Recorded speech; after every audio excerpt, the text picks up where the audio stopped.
मनुष्य शरीर की प्रकृति शाकाहारी है। मांस खाने वाले वे चलती फिरती कब्रें हैं जिनमें मारे गए पशुओं की लाशें दफन की गई हैं। George Bernard Shaw. कोई जानवर मनुष्य की भांति भोजन नहीं करता है, प्रत्येक जानवर का अपना भोजन होता है। यदि तुम भैंसों को ले जाओ बगीचे में और उन्हें वहां छोड़ दो, तो वे सिर्फ एक खास तरह का घास ही खाएंगी। वे हर चीज और कोई भी चीज नहीं खाने लगेंगी, वे बहुत चुनकर खाती हैं। अपने भोजन के प्रति उनकी एक सुनिश्चित संवेदनशीलता होती है। मनुष्य बिल्कुल भटक गया है, अपने भोजन के प्रति वो बिल्कुल संवेदनशील नहीं है। वो हर चीज खाता रहता है। असल में तुम कोई ऐसी चीज नहीं खोज सकते जो मनुष्य द्वारा कहीं न कहीं खाई न जाती हो। कुछ स्थानों में चींटियां खाई जाती हैं, कुछ स्थानों में सांप खाए जाते हैं, कुछ स्थानों में कुत्ते खाए जाते हैं।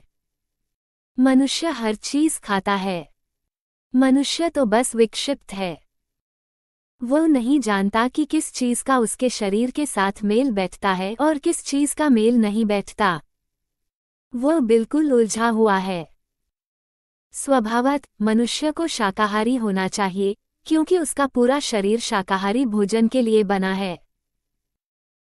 वैज्ञानिक भी इस तथ्य को स्वीकार करते हैं कि मनुष्य शरीर का सारा ढांचा यही बताता है कि मनुष्य को मांसाहारी नहीं होना चाहिए।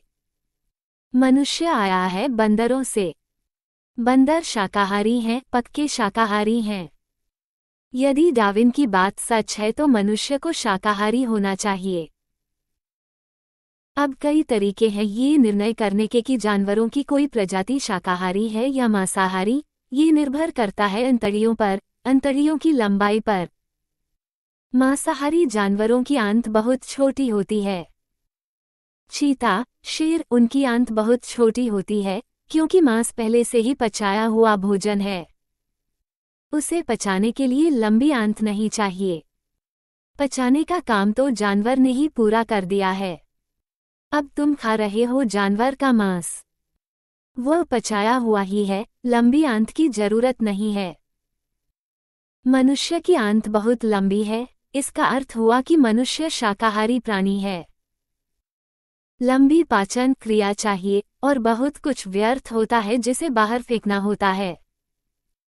तो यदि आदमी मांसाहारी नहीं है और वह मांस खाता है, तो शरीर बोझिल हो जाएगा।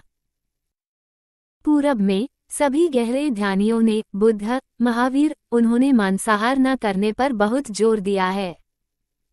अहिंसा की धारणा के कारण नहीं, वह गौण है। लेकिन इस कारण कि यदि तुम सच में ही गहरे ध्यान में उतरना चाहते हो तो तुम्हारे शरीर को निर्भर होने की जरूरत है, स्वाभाविक और प्रवाहपूर्ण होने की जरूरत है। तुम्हारा शरीर हल्का होना चाहिए और मांसाहारी का शरीर बहुत बोझिल होता है। कभी ध्यान देना कि क्या होता है जब तुम मांस खाते हो। जब तुम किसी पशु को मारते हो तो क्या होता है उसे जब वह मरता है। निश्चित ही कोई नहीं मरना चाहता। जीवन स्वयं को जारी रखना चाहता है, पशु स्वेच्छा से तो मर नहीं रहा है। अगर कोई तुम्हारी हत्या करे तो तुम शांति से तो मर नहीं जाओगे।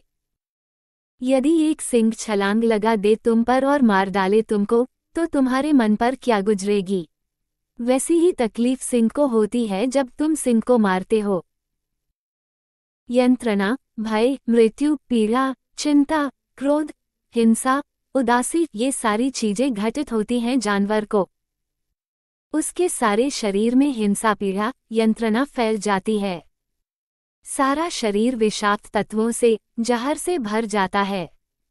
शरीर की सारी ग्रंथियां जहर छोड़ देती हैं, क्योंकि जानवर बड़ी पीड़ा में मर रहा होता है।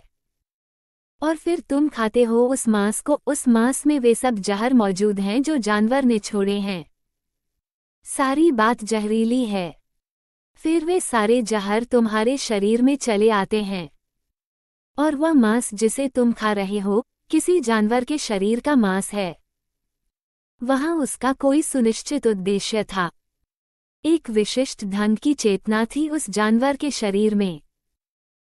तुम जानवर की चेतना की तुलना में ज्यादा ऊंचे तल पर हो, और जब तुम जानवर का मांस खाते हो तो तुम्हारा शरीर जानवर के निम्न तल पर आ जाता है। तब तुम्हारी चेतना और तुम्हारे शरीर के बीच एक दूरी पैदा हो जाती है, एक तनाव पैदा हो जाता है, एक बेचैनी होने लगती है। तो तुम्हें वही चीजें खानी चाहिए जो स्वाभाविक हैं, तुम्हारे लिए स्वाभाविक हैं, फल, मेवा, सब्जियां, जितना हो सके खाओ ये सब। और मजे की बात यह है कि तुम इन चीजों को अपनी जरूरत से ज्यादा नहीं खा सकते। जो कुछ भी स्वाभाविक होता है वह सदा तुम्हें तृप्ति देता है, क्योंकि वह तुम्हारे शरीर को पोषण देता है, तुम्हें सुखद अनुभूति देता है। तुम तृप्त अनुभव करते हो। यदि कोई बात अस्वाभाविक है तो वह तुम्हें कभी तृप्ति की अनुभूति नहीं देता। आइसक्रीम खाते चले जाओ, तुम कभी तृप्त अनुभव नहीं करते।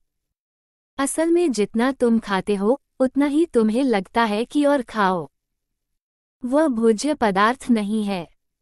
तुम्हारे मन को धोखा दिया जा रहा है।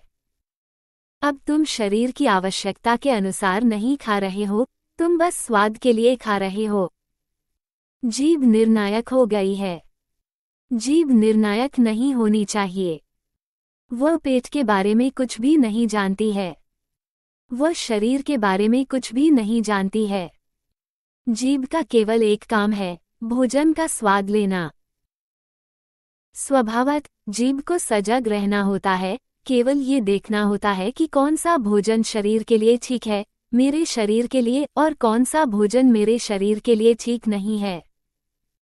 वह दरवाजे पर बैठा चौकीदार है, वह मालिक नहीं है।